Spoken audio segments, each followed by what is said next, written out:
why should we care about it? What is it really? So I would say don't worry about the legalese.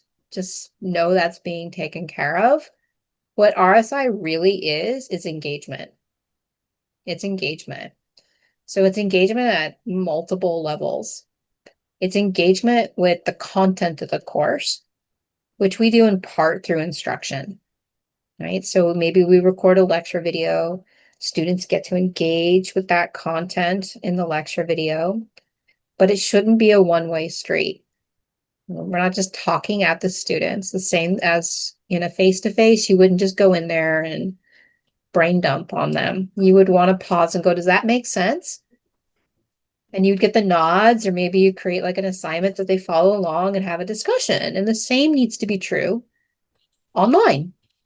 And so when you're thinking about that engagement, you ask yourself, okay, have I given students an opportunity to engage with the content of my course and respond back to me?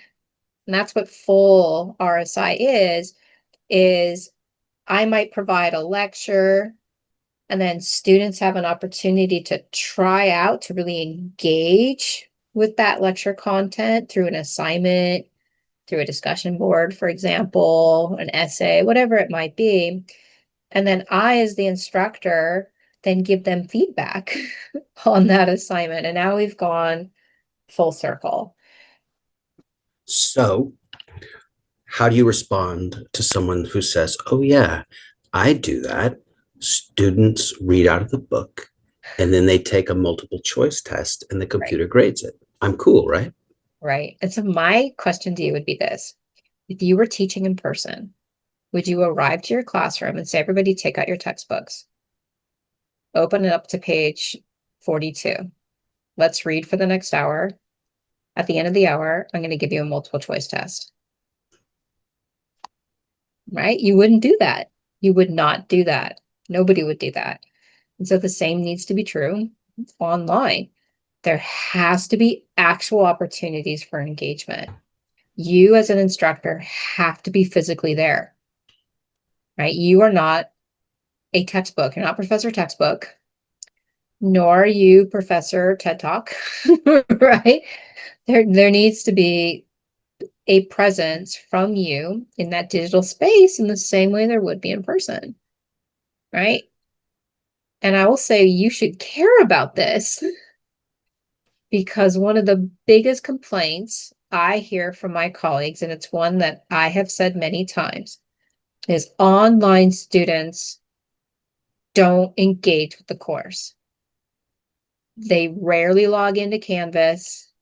I don't hear from them for months until the end of the term, and then they suddenly want to make up all the work. It's so isolating for me as an instructor to put time into making lecture videos that nobody watches. And so RSI is really about developing practices that bring students in, that make them want to engage with that material. So we talk all the time about making the content relevant for students. Why should they care about learning this material? And that onus is on us. And that's why the chancellor's office, accreditation for articulation to different universities, they care so much about RSI because they really want to ensure that students are having that opportunity to engage with this material, to engage with an expert in that material, who is you, and to engage with their classmates, to get energized and to talk about this. And for us, if we don't do that, what do students do? They check out, they don't participate at all. Or worse still for us, they outsource it. They chat GTP it, right?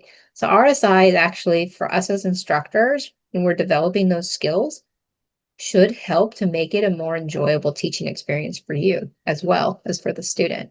So that's why you should really care, because all of those really big challenges that we could list out about teaching online, RSI in some ways can be the antidote for them. But it takes a lot of like strategizing. That's why we have UMAT, right? To help us to learn some good strategies and practices on how to really tap into that engagement, right? So engagement with content and engagement with people. That's all So RSI is.